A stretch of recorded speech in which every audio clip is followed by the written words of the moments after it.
감정가 10억, 7억의 낙찰?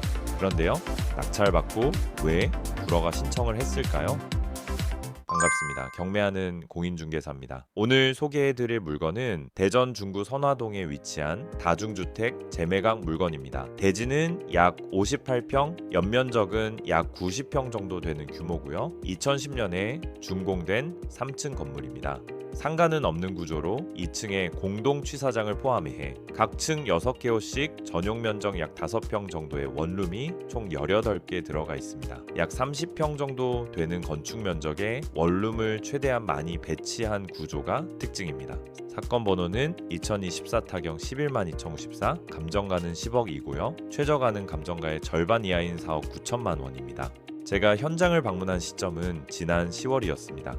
입지도 나쁘지 않고 눈에 띄는 하자도 없어 보이는데 낙찰 불허가 신청이 들어간 물건이라 직접 확인해보고 싶었습니다. 현장에 도착해서 본 첫 인상은 겉으로 보기에는 특별한 문제는 없어 보였습니다. 이 일대는 대전에서 흔히 선리단길이라고 불리는 상권 인근으로 유동 인구도 적지 않고 주변 환경도 비교적 잘 정리돼 있었습니다. 수익성을 떠나 한 번 더 유찰되면 검토해볼 만하겠다는 생각이 들었고 건물 외부부터 내부까지 하나하나 살펴보기로 했습니다.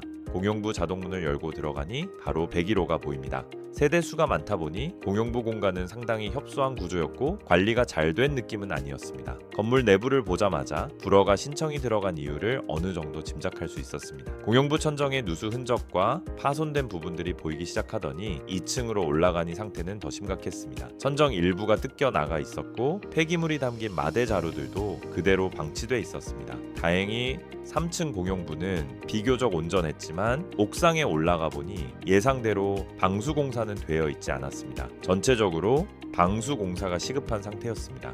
여기서 몇 가지 의문이 들었습니다. 설마 낙찰자가 현장을 전혀 확인 안 하고 입찰했을까? 그럴 가능성은 거의 없어 보입니다. 낙찰 금액이 무려 7억 2천만 원이었거든요. 이 정도 금액이면 현장 확인 없이 입찰하는 경우는 드뭅니다. 게다가 건물 곳곳에 연락 바랍니다 라는 내용과 함께 낙찰자의 번호가 적힌 메모가 붙어 있었습니다. 이걸 보면 낙찰자는 명도를 염두에 두고 실제 장음 납부까지 생각했던 것으로 보입니다. 즉 건물 상태도 어느 정도 알고 있었을 가능성이 높고 수리비 역시 미리 감안했을 것으로 추정됩니다.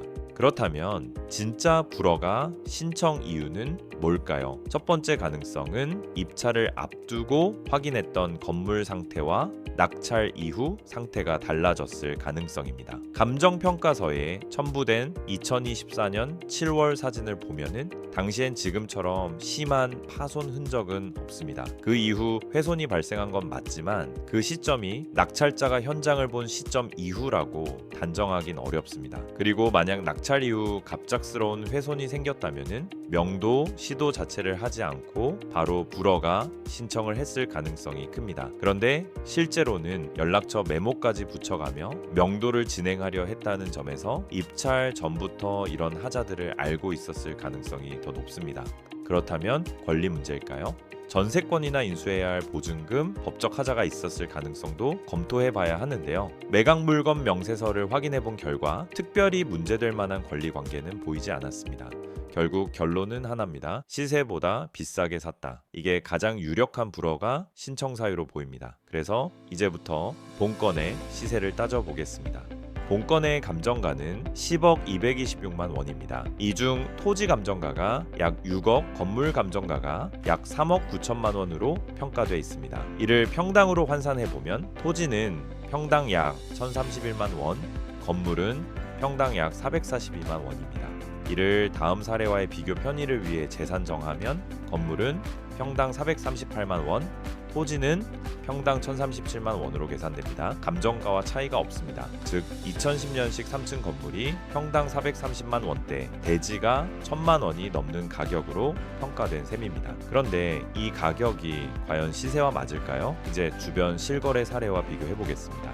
본건 주변 최근 5년간 실거래 사례 5건을 보면 1979년식 2층 주택이 6억 4천에 거래되어 토지 기준 평당 약 800만 원이었고 1980년식 리모델링이 완료된 2층 주택은 6억 4,500만 원, 평당 약 956만 원 수준으로 인근 시세 대비 꽤나 높은 금액으로 거래된 사례입니다. 2002년식 코너에 위치한 다가구는 평당 728만 원, 2011년식 소형주택은 평당 588만 원, 마지막으로 본건 인근 3종 일반 주거지역에 위치한 2015년식 다가구는 토지 기준 평당 621만 원에 거래됐습니다. 굉장히 저렴하게 매매된 사례입니다. 이 5건의 평균을 내보면은 토지거래 평당가는 약 739만 원입니다. 여기서 3종 일반 주거지역 사례를 제외하면 약 768만 원, 즉 실거래 기준으로 본건 인근 토지 시세는 평당 750만 원 전후로 보는 게 합리적입니다.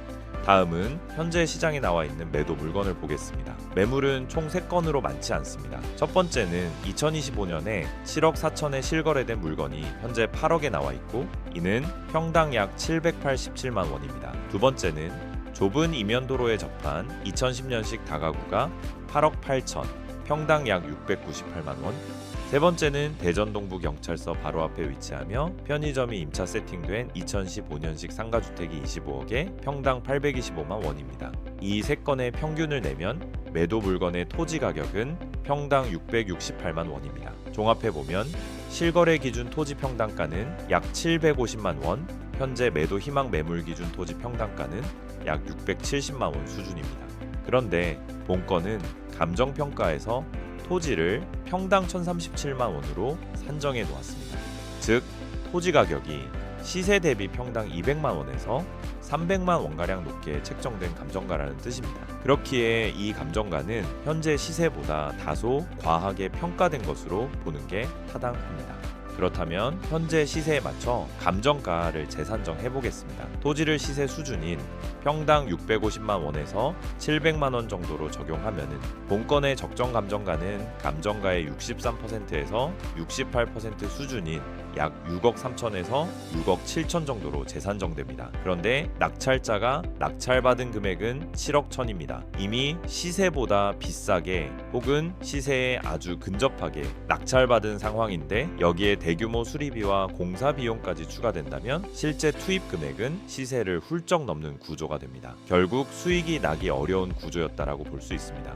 게다가 선화동 상권 특성상 임대료를 크게 받기도 쉽지 않습니다. 건물 상태를 고려하면 공실 리스크도 있고 리모델링을 해도 임대 단가가 극적으로 오르기는 쉽지 않은 구조입니다. 정리해보면 낙찰자는 본건의 하자 상태를 모르고 입찰한 게 아니라 알고도 입찰했을 가능성이 큽니다. 다만 시세 수준으로 낙찰받았다는 점, 여기에 과도한 수리비 부담까지 더해지면서 결과적으로 이건 아니다 라고 판단했을 가능성이 큽니다.